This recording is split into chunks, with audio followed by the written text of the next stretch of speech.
In 2006, fans were so upset about the original promotional version of this Marvel Legends Ultron figure that Toy Biz actually changed the sculpt before it was released.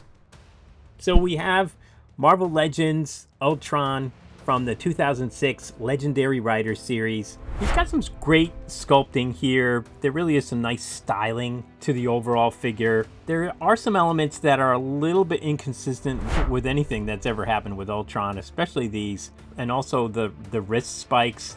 It's also got these sort of clawed hands and then the clawed feet.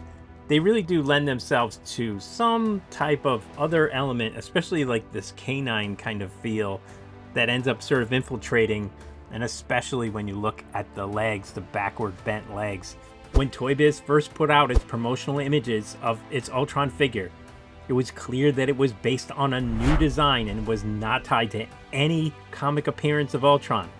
The promotional figure featured a canine or rabbit-like head. It looked like a techno Easter bunny a little bit.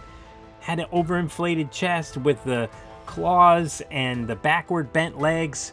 Really gave it more of a Wolfman kind of look. Fans really complained loudly about the iteration of Ultron, which led to a meltdown of the designer Jesse Falcon, who was working on the figure. With probably good reason. It was the very first time that Ultron appeared in the Marvel Legends series, and this was a figure line that had quite a bit of following. If you take a look at this prototype figure that is oddly available on eBay, you can actually see the change of material for the head from the rest of the body. So a little bit of a behind the scenes look. One of the interesting things about the glider is it actually has the classic look of Ultron on the face. And it does make you wonder what the designer was thinking, that perhaps this was his nod to the original Ultron, and then there was something about a storyline perhaps that took Ultron's existing body parts and made it into this glider, and then this new Wolfman version of Ultron was riding on top of it. I couldn't find any references to Ultron ever riding a glider. I feel like a lot of the Legendary Riders series had elements added that at best may be manufactured.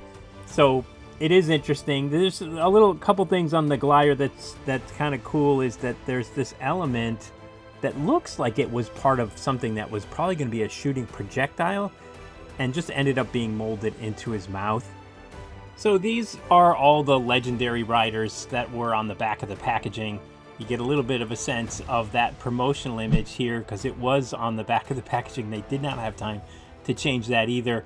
But you had the Hulkbuster, the Thing, Taskmaster, Vengeance, Scarlet Witch, Ultron, Wonder Man, and Logan.